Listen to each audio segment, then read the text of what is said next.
and found him glaring at the bungalow as if it had insulted him. Pat shouldn't be here. He shouldn't have volunteered Malky to be here either. This wasn't about trying to cheer Eddie up anymore. This was dangerous. This felt like a mistake. He looked away. Eddie had been through too much recently. Not big stuff, but sore stuff. And Pat felt as if a single reproachful glance might snap him in half. Still, he looked up at the neat little garden path, at the quiet, glowing house. I thought that a 20-year stretch was an awful lot of sorry about your wife. It was a nice family bungalow, well proportioned, with a shallow garden stretching all the way around the corner into the next street. The current owner, pragmatic, without thought for aesthetics, had bricked over the lawn and flower beds to create a car park. A blue television tinge flickered in the living room window, and a warm pink shone through the glass front door into the hall. "See," Eddie said softly, keeping his eyes on the house. "Single hostile in living room. Small, possibly female. A woman in her own home. Nothing hostile about that." Instead of saying it, Pat nodded and said, "Check.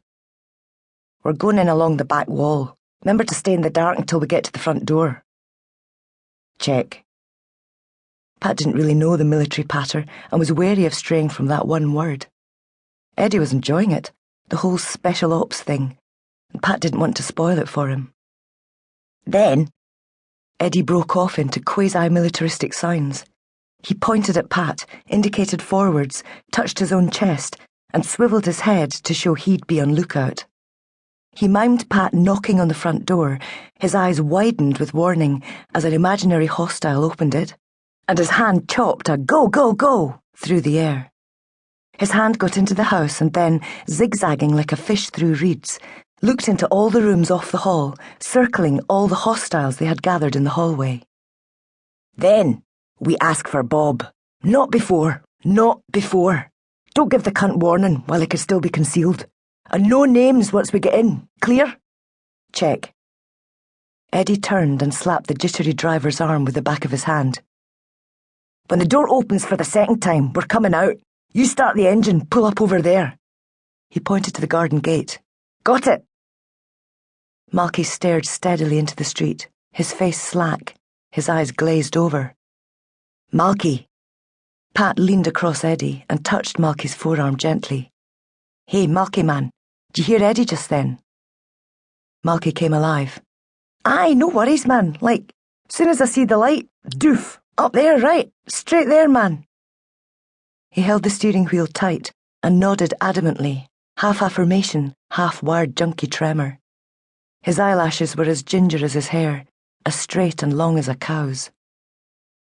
Pat bit his lip and sat back, looking out of the side window.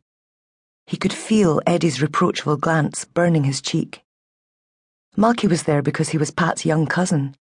Malky needed the cash. He always needed cash. But he wasn't fit for it. Neither was Pat, if he was honest. For a moment, all three looked back at the bungalow, Pat chewing the inside of his cheek, Eddie angry and frowning, Malky nodding and nodding and nodding. The wind picked up. Below the van's back wheel, the stunned plastic bag was stirring. As the breeze streamed below the car, the bag filled at one corner and began tugging its feet free until it slid out from the undercarriage. In the wide, still street, the bag rose to its feet, performed an elegant cartwheel across the road, towards the house, and took flight in a sharp cross-draft at the corner. It parasailed 10 feet into the air, an orange moon up and up, drifting out of sight of the van, around the corner to the other side of the bungalow, and over the roof of a blue Vauxhall Vectra.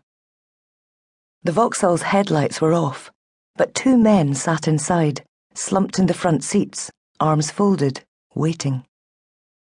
They were a scant 5 years younger than the pretend soldiers in the van around the corner, but were better fed, better groomed, altogether more shiny and hopeful. Omar was spindly and awkward, a walking elbow jab. He still had a sort of ethereal thinness young men have before they fill out. Everything about him was elongated. His nose was long, his jaw pointed.